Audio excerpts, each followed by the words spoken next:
Hello কাকিমা, আমি মিষ্টি। ও মিষ্টি মা, হ্যাঁ হ্যাঁ বল, কেমন আছিস? এই গরমে পায়খানা করতে যাওয়া মানে যুদ্ধ জয় করতে যাওয়া, ভাল লাগে না। টেপি টেপি তো হাঁকতে গেছে রে। এই নে ধর, মিষ্টি ফোন করেছে, ধর। ধুর, মাও না পারে। হ্যালো, আমি তোকে একটু পরে ফোন করছি রে।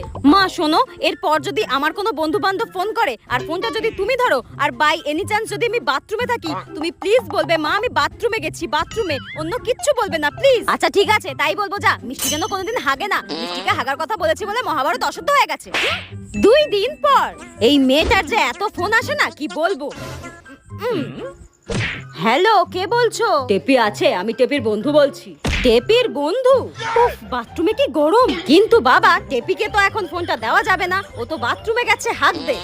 মা, এইভাবে কথা কে বলে? কত কষ্ট করে রাজকে পটিয়েছিলাম, মনে হচ্ছে গামছাটা গলায় ফাঁস দিয়ে আমি নিজের নিঃশ্বাসটাই বন্ধ করে দিই।